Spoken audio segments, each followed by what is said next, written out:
안녕하십니까, 정인태입니다. 연탄, 번개탄과 차량에서 발견되는 2030 경제 망친 놈들 누구? 네, 이 주제로 말씀을 드리겠습니다. 네, 오늘 광양읍 도로 차량 내에서 20대 남자가 숨진 채 발견됐습니다. 도로에 정차된 차량에 20대 남성이 발견이 된 거예요. 그래서 시동이 걸린 채 세워져 있는데 차량 안에 사람이 누워 있다라는 신고가 왔고, 결국에는 24살 A씨가 숨진 채 누워 있었고, 보조석에는 번개탄이 모두 탄 탄화물 흔적이 발견이 됐다라는 것입니다. 네, 또 공원 인근 주차장 차량에서 30대 여성이 숨진 채 발견됐다라는 것입니다. 그래서 청주에서 30대 여성이 차 안에서 숨진 채 발견이 됐고요. 그리고 이 승용차에는 39살 A씨가 있었고, 직장 동료에게 출근을 하지 못할 것 같다 연락을 남겼는데 차량 내부에서는 연탄이 발견이 됐다라는 것입니다. 네, 이처럼 20대, 30대들이 생을 마감을 하고 있는 것입니다. 이게 참 심각한 문제가 아닐 수가 없어요. 그래서 제가 작년부터 계속 말씀을 드렸습니다. 급격한 금리 인상, 대한민국이 가계부채가 전세금까지 하면은 약 3천조라고 합니다. 그리고 기업 부채가 약 2천조. 이런 상황에서 급격한 금리 인상을 하면은 다 죽는 겁니다. 가계와 기업은 죽는 거예요. 희망이 없어지는 겁니다. 그럼에도 불구하고 한국은행 이창용이가 계속해서 미국 따라서 금리를 올렸어요. 미국이 이제 은행들이 파산하기 시작하죠.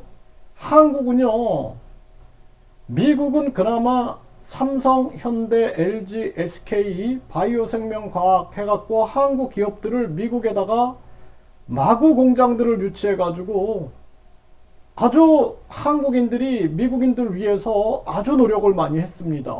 네, 그래서 미국은 고용, 투자, 모든 게 아주 좋아요. 고용, 투자, 소비 이런 게 아주 좋습니다. 이런 정황으로 한국이 그렇게 만들었어요. 그런데 한국은 정작 사람들이 죽어나가고 있는 것입니다. 매국노 짓을 한 거예요. 매국노 짓.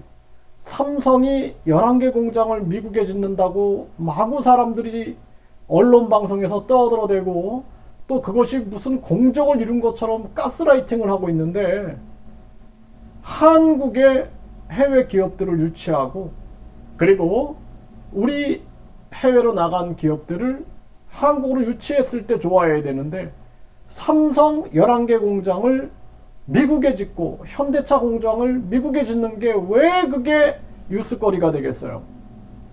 그걸 비판해야 되는데 비판하지 않고 계속 가스라이팅을 하는 거예요. 마치 애국하는 것처럼. 한국은 이렇게 고통을 받게 되는 거예요. 미국은 그렇게 많은 기업들을 미국에 유치하고 전쟁 위기를 만들고 분담금을 받아가고 무기를 판매하고 그러면서 계속 그렇게 금리를 올리면서 방어를 했음에도 불구하고 지금 은행들이 파산하고 있는데, 이제 한국은 어떻게 할 겁니까? 이제 한국에 많은 건설사들이 붕괴가 되고 연관된 제2, 제3 금융들이 무너지고 기업들이 무너지고, 이거 많은 사람들이 이렇게 번개탄과 연탄과 함께 발견되고, 이거 어떻게 할 겁니까? 참 이런 생각을 하면은 너무나 가슴이 찢어집니다.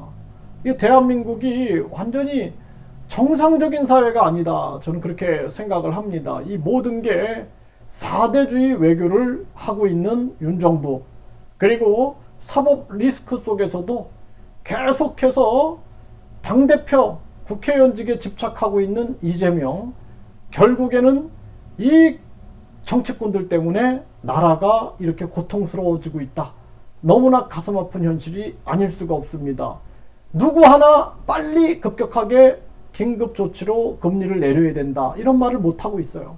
네, 빨리 금리를 내려야 된다. 일본이 왜 마이너스 금리를 유지했는가? 왜 중국이 금리를 미국과 반대로 내렸는가? 이거를 말하는 사람이 없는 겁니다. 그게 슬픈 현실이에요. 대한민국에 여당도 야당도 그런 얘기를 안 하는 거예요. 왜 일본은 마이너스 금리를 유지할까? 왜 중국은 미국과 반대로 금리를 내리고 금리를 동결하고 이러고 있을까? 이런 얘기를 안 하고 있는 겁니다. 다 침묵하고 있는 거예요. 그리고 저처럼 빨리 긴급 조치를 통해서 금리를 내려야 된다, 그러면 저를 매국노 취급을 하는 겁니다. 누가 그럴까요? 이 작전 세력들, 조작 세력들, 투기 세력들이 가만히 내버려 두질 않는 겁니다.